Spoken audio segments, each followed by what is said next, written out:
दर्शक हो, नमस्कार, गुड मॉर्निंग. वेधकमध्ये स्वागत आहे. मी प्रशांत आराध्य. उजनी अपडेट 28 ऑगस्ट 2025 सकाळची स्थिती.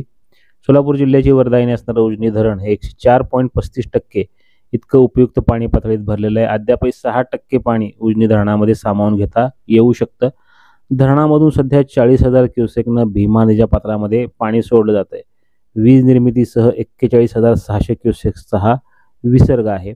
दौंडची आवक ही कमी होऊन 24,975 क्युसेक इतकी झालेली आहे. तर आज उजनी जलाशयावर 1 मिलीमीटर पावसाची नोंद आहे.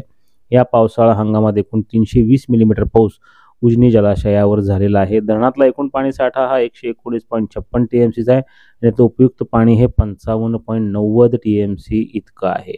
धरणातून सध्या मुख्य कालव्यामध्ये 1,000 क्युसेकचा विसर्ग सुरू आहे. दहीगाव योजनेकरता 60 आणि सीना माढा योजनेकरता 180 क्युसेकनं पाणी सोडलं जात आहे. मागील 24 तासामध्ये 4.58 मिलीमीटर म्हणजे 1.09 दशलक्ष घनमीटर इतक्या पाण्याचं बाष्पीभवन नोंदलं गेलेलं आहे. दरम्यान घाटमाथ्यासह भीमा आणि नीरा खोऱ्यामध्ये आजही मध्यम स्वरूपाच्या पावसाची नोंद आहे. वरील धरणांची विसर्ग कमी करण्यात आल्यामुळे उजनीमध्ये येणारं पाण्याचे जे पाणी आहे ते कमी झाले. ते 24,975 क्युसेक इतकं आहे.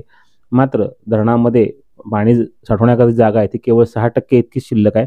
त्यामुळे 40,000 क्युसेकनं पाणी हे भीमा नदीच्या पात्रात सोडलं जात आहे. दुसरीकडं नीरा खोऱ्यातला पाऊसही कमी झाला आहे. त्यामुळे वीर धरणामधनं 6,500 क्युसेकनं पाणी हे नीरा नदीच्या पात्रामध्ये सोडलं जात आहे.